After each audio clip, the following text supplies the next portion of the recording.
The date is October 14, 1943. Over central Germany, 291 B-17 flying fortresses are 3 hours past the German border, and the men inside them understand exactly how exposed they are. The P-47 Thunderbolts that flew escort from England turned back at the limit of their fuel over an hour ago. Since then, the formation has been flying alone. The German fighter controllers watching them on radar have been waiting for that precise moment. The phones have already rung. Among the Bf-109 and FW-190 pilots scrambling to intercept this formation, there is a specific category of veteran. These are men who have already been inside an engagement with American escort fighters. They have heard the sound of multiple 50-caliber machine guns firing simultaneously into the airframe around them. Some carry the evidence in patched aircraft, replaced panels, welded frames, new windscreens. A few carry it in scar tissue. These pilots know something the younger men in the formation do not. The bombers are the target. The escort fighters are a different problem entirely. One that the Luftwaffe has not solved, has spent most of the past year working around, and is quietly beginning to believe cannot be solved by any tactic they can teach before the next mission. This is the story of the guns that made that true. Not one gun, 8 of them.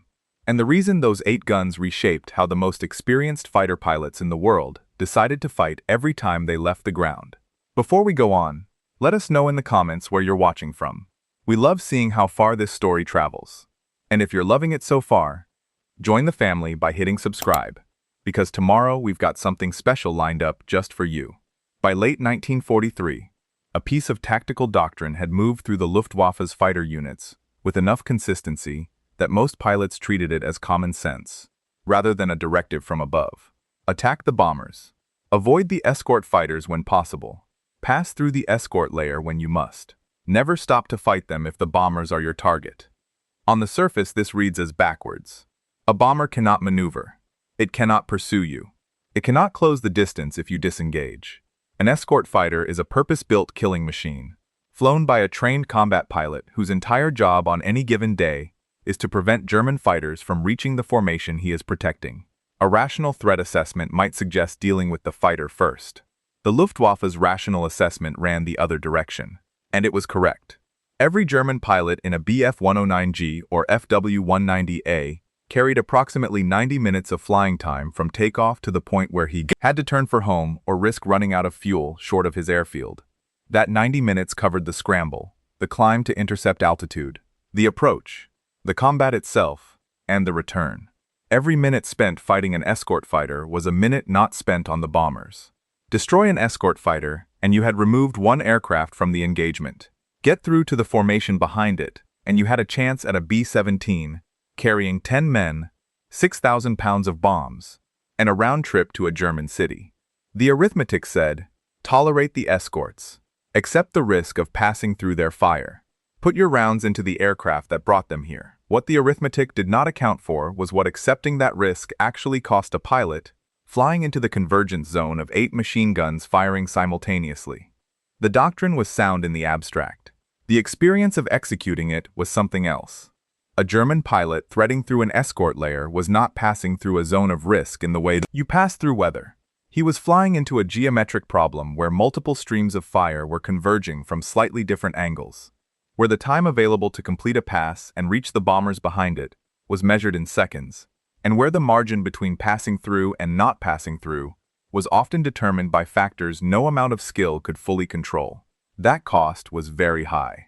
The doctrine remained correct regardless, because the alternative, stopping to engage the escorts while the bombers continued to their targets, cost more. But the men flying the missions understood something the arithmetic did not fully contain. Being right about the doctrine was not the same as being safe inside it. The M2 Browning. 1. 50 caliber machine gun entered American military service in 1933. By the time it was mounted 8 at a time in the wings of P-47 Thunderbolts flying to escort over Germany, it had been refined into something close to the specific tool the Army Air Forces needed for the doctrine they were executing. That doctrine was volume. Controlled, sustained, and in the right hands, overwhelming volume. Pull the trigger on an M2 Browning, and it fires at approximately 850 rounds per minute. A single gun puts roughly 14 rounds downrange per second. Each round weighs about 46 grams. and leaves the barrel at 890 meters per second. Against aircraft aluminum at combat range, it passes through. Against control surfaces, it removes them. Against an engine, it finds the oil lines, the cooling systems, the supercharger, the mechanisms that have no tolerance for a projectile arriving at that velocity. The gun was not designed for any single one of those effects. It was designed to put enough metal into a target fast enough that the cumulative damage exceeded whatever the target needed to keep flying. Against a pilot, the outcome requires no elaboration. The Republic P-47 Thunderbolt carried 8 of these guns, 4 per wing, bore-sighted to converge at 300 yards. That range was chosen specifically to match the deflection geometry of a realistic combat shot, the distance at which a pilot opening fire in a standard pursuit curve would most likely find his target. At the convergence point, pulling the trigger delivered approximately 6,800 rounds per minute into whatever occupied that space, not spread across an arc, converging on a volume roughly the size of a single engine, from 8 slightly different angles simultaneously. The geometry was the weapon as much as the gun was. German pilots flew against these escorts in aircraft built around a different philosophy entirely. The FW-190A carried 4 20mm MG-151 cannon and 2 13mm machine guns. Heavier variants added 30mm Mk-108 cannon beneath the wings, a gun capable of destroying a B-17 with 3 or 4 well-placed shells. The Bf-109G carried a 20mm cannon firing through the propeller hub and twin 13mm guns above the cowling, less total weight of fire per second, but each projectile carried consequences that a .50 caliber round could not match. One 20mm cannon round connecting with a wing spar could bring down an aircraft. 3 30mm shells into a bomber's engine nacelle could end a 400-mile return trip in seconds. The German armament philosophy was accuracy over volume. Fewer shots, larger shells, higher destructive potential per hit. You did not need to fill the air with metal if each piece of metal you put in the cannon. Air was capable of deciding the engagement on its own. It was a philosophy built around the assumption that the pilot behind the gun was skilled enough to put those shells where they needed to go, and the Luftwaffe's experienced pilots were. The problem was that experience takes time to build. Attrition removes it faster than training replaces it. And by late 1943, the pool of pilots who could consistently deliver accurate fire in the chaos of a multi-aircraft engagement was shrinking in ways that the armament philosophy had not been designed to compensate for. The .50 caliber philosophy was different in a way that took German pilots time to fully absorb. You did not need each individual round to decide the engagement. You needed enough rounds on target fast enough that the aircraft in front of you stopped flying before it could maneuver out of your stream of fire. The convergence geometry meant that a P-47 pilot who put his sight on a target and pulled the trigger did not need to be precise in the way a German pilot firing 30mm cannon needed to be precise. He needed to be close.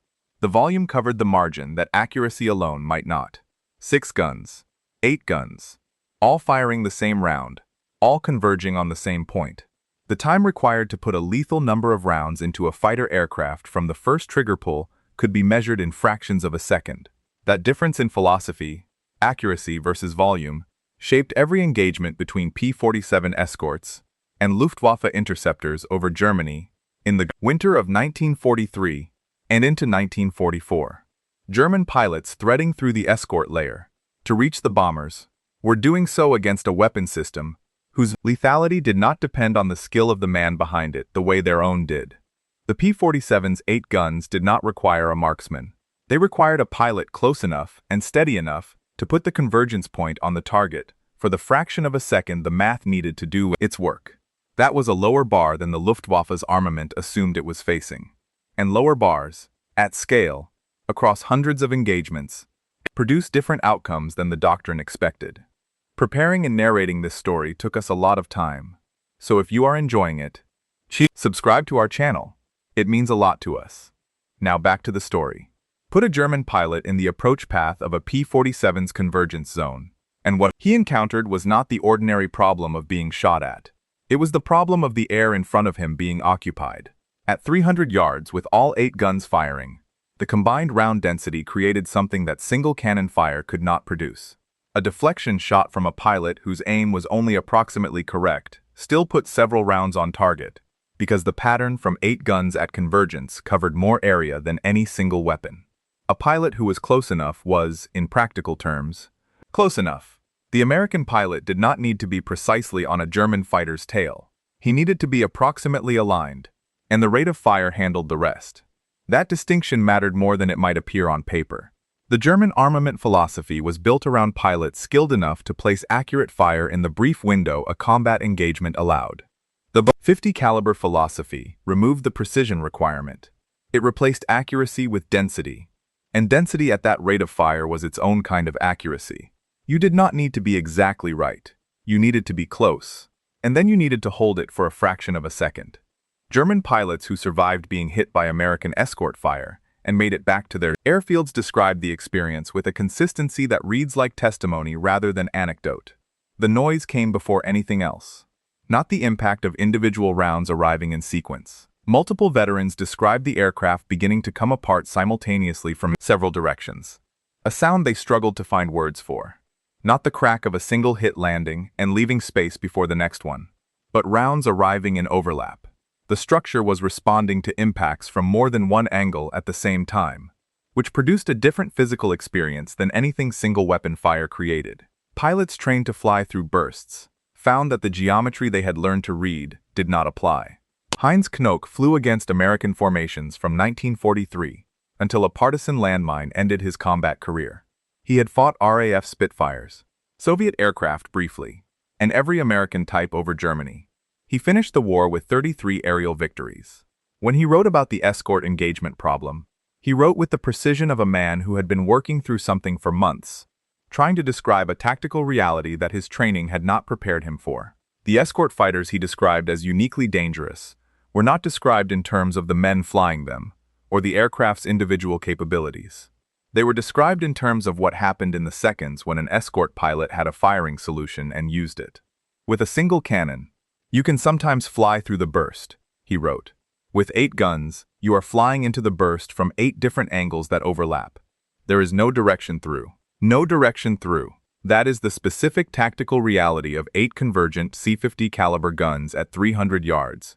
Put into writing by a man with 33 confirmed victories, who spent 2 years searching for a path through the escort screen and found a way to describe, with that economy of language, exactly why the path did not exist. The doctrine said, pass through the escorts and reach the bombers. The doctrine was correct. What it could not fully prepare a pilot for was the geometry waiting for him on the other side of the decision to execute. Hub Zemke commanded the 56th Fighter Group, the P-47 unit that finished the war with 1,006 aerial victories, the highest total of any American fighter group in Europe. His pilots called themselves the Wolfpack. German fighter controllers had developed a specific protocol for them. Route German interceptors around their patrol area when possible. When not possible, pass through at maximum speed. A unit that generates consistent avoidance behavior from experienced adversaries has done something to earn it. Zemke understood the tactical advantage of the 8-gun configuration at the level where it mattered most, which was the level of the individual shot. A deflection attack on a crossing target required extremely precise geometry from a single gun. The pilot had to account for target speed, his own speed, closure rate, and the drop of his rounds over distance, all of which had to combine into a firing solution, where a narrow stream of fire intersected a small aircraft. With 8 guns converging at 300 yards, the margin for geometric error expanded by the number of guns contributing to the pattern. A shot that was imprecise enough to miss cleanly, with one gun still put 3 or 4 rounds on the target from the outer guns of the convergence. He did not describe this as producing better marksmanship. He described it as making marksmanship less decisive to the outcome. Robert Johnson flew with the 56th and finished the war with 28 confirmed victories, among the first American pilots to pass Eddie Rickenbacker's First World War record. He flew the P-47 through its primary escort period and knew what the 8-gun effect looked like from both sides of the engagement. German pilots trying to transit the escort layer toward the bombers had a consistent profile he had observed enough times to describe precisely. The ones who survived were always going fast, he said in post-war accounts. The ones who turned, or who slowed down, those were the ones who found out what 8 guns felt like at once. He was not describing marksmanship, he was describing physics. Francis Gabreski, who scored 28 victories in Europe before being shot down in July 1944, when his propeller struck the ground on a strafing pass. A genuinely specific occupational hazard of his preferred attack style, described the German pilots transiting the escort screen with the same pattern Johnson noted. The discipline of their avoidance was the tell. These were not pilots without confidence. They had confidence and skill in quantities that American pilots respected. What they did not have was a reliable answer to 8 guns arriving at the same point from 8 separate barrels, and their flight behavior reflected that specific gap. Georg-Peter flew the FW-190 against American formations from late 1943 through the end of the war. He finished with 78 confirmed victories, 36 of them 4-engine bombers. He was shot down or forced to crash land 17 times. He was wounded 12 times. He received the Knight's Cross with oak leaves. If there was a German pilot who had worked out the practical answer to the escort problem through repeated personal experimentation, it was Eder. His answer was speed. Maximum throttle, minimum time inside the firing envelope. No turning engagements with escort fighters regardless of what the tactical situation appeared to offer. You flew through the escort layer as fast as the FW-190 could go. You accepted that escort pilots would fire at you for a limited window. You bet that the window was too short for 8 guns to put enough rounds on your aircraft to end the flight. His 17 crash landings are the documented record of the times that bet failed. After the war, Eder described what made American escort fire different from anything the Luftwaffe had encountered from RAF or Soviet opponents. He was direct about it. It was not the accuracy, he said. German pilots had accuracy. The problem was that you did not need accuracy if you were pointing 8 guns at the same place. When 8 guns fire at you, and one of them is precisely aimed, 5 of the other 7 are still close enough. He survived. Many of the pilots who attempted the same approach in 1944 did not, and the attrition records from that period show a measurable gap between pilots who had been through the escort layer before and understood what they were entering, and pilots encountering it for the first time. The second group's casualty rate tells its own story. By early 1944, the Luftwaffe's tactical answer to American escort firepower had been refined into something specific enough to appear in unit briefings. Penetrate the escort layer with minimum engagement. Prioritize speed over maneuverability in the transit. Accept some risk of being hit to minimize exposure time. Attack the bombers behind the screen. This was not the doctrine of a fighter force that had surrendered. It was the doctrine of a fighter force that had done the arithmetic on what sustained engagement with 8-gun American fighters, cost in aircraft and pilots per sortie, and arrived at a rational conclusion about how to ration that cost. The problem was that the arithmetic kept changing. The P-47's range had been the primary limit on American escort coverage through most of 1943. With drop tanks, the Thunderbolt could reach roughly 375 miles from England. Beyond that line, the bombers flew alone, and the Luftwaffe had positioned its fighter assets accordingly. Wait beyond the escort limit. Wait for the Americans to turn back toward England. Then engage in the space the 8 guns could not reach. The P-51 Mustang changed that calculation. With drop tanks, the Mustang could escort bombers more than 700 miles from England. The line the Luftwaffe had been waiting behind, the geographic margin that had allowed German fighters to engage unescorted bombers, moved east across the map and kept moving, until it no longer existed over any target the 8th Air Force considered worth the fuel to reach. The Mustang carried 6 50 caliber guns rather than 8. That reduced the per-aircraft rate of fire from 6,800 to approximately 5,100 rounds per minute.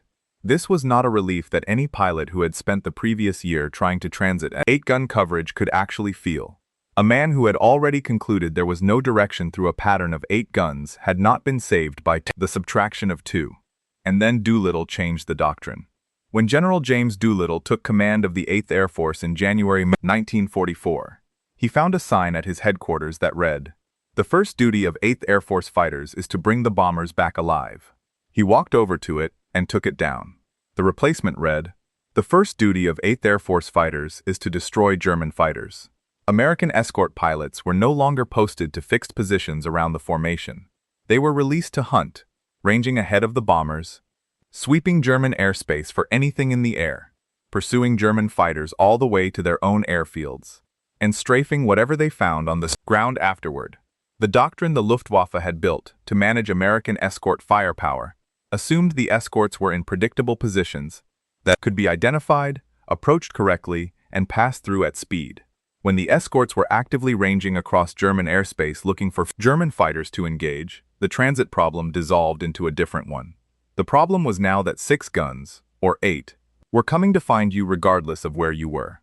Adolf Galland, who served as general of fighters for most of this period and spent much of it fighting a separate war with Göring about how bad the situation actually was, described the escort firepower problem after the war with the precision of a man who had watched it unfold while being prevented from acting on what he saw.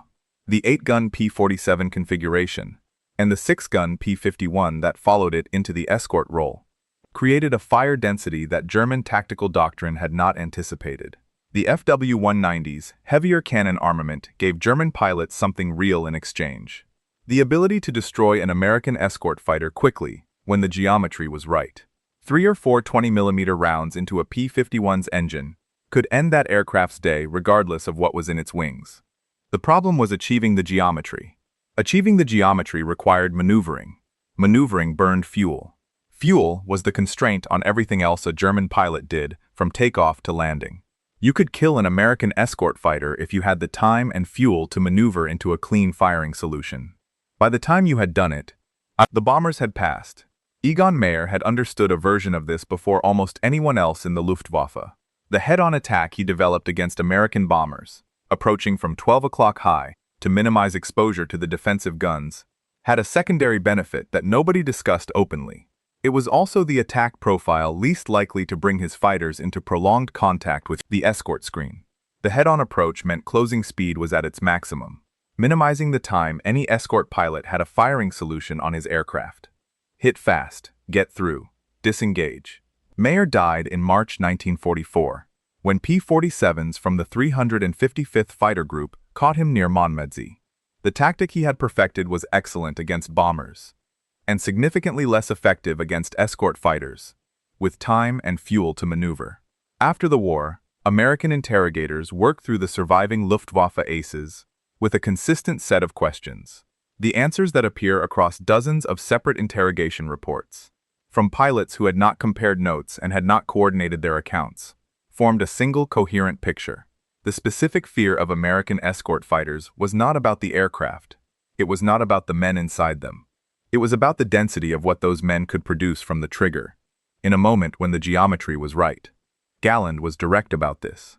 The British equipped their fighters with 2 20mm cannon and 4 .303 caliber machine guns, a formidable mixed armament that German pilots respected and feared.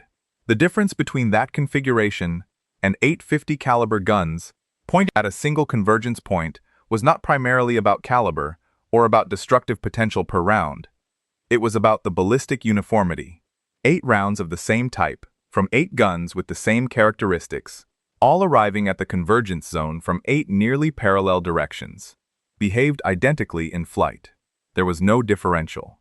No variation between the inner guns and the outer ones.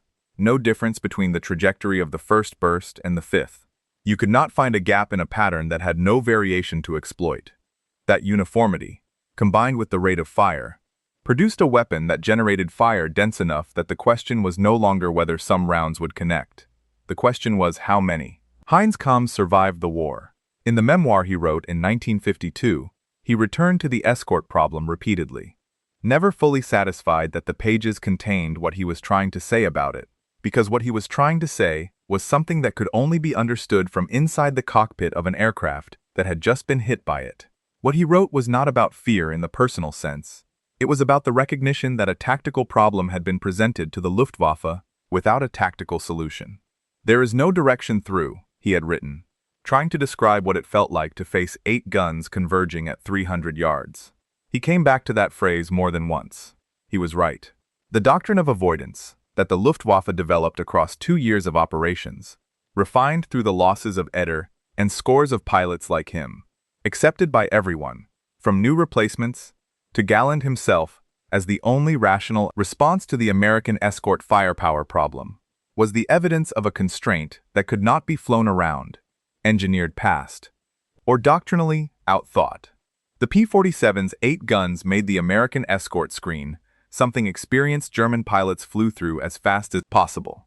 The P-51's 6 guns extended that problem across more of Germany than any German interceptor force could cover. The combination, across the calendar from 1943 into 44, produced the tactical reality that shaped every German fighter sortie.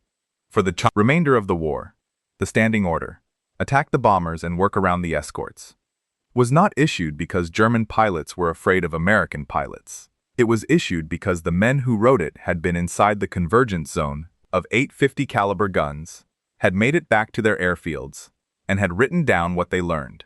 What they learned was simple. The guns pointed at the same place. At 300 yards there was no direction through, and the aircraft behind those guns had the fuel to stay in the fight long after the German pilot had been forced to land and refuel, and climb back into his cockpit, and face the same problem again the next morning. Heinz Knoke wrote that closing his cockpit canopy in 1944 felt like closing the lid of his own coffin. He was describing many things when he wrote that. Among them was this. The man who had taught him where the lid was, and what it felt like to reach up and pull it shut, had not been a German ace, not a Soviet formation, not RAF Fighter Command, at the edge of the Battle of Britain. It had been a P-47 pilot from Texas or Ohio or Montana, pointing 8 guns at the same address, waiting for the geometry to line up. If this account of what actually happened inside those escort engagements is giving you a clearer picture of the air war than the version that made it into the official histories, hit the like button.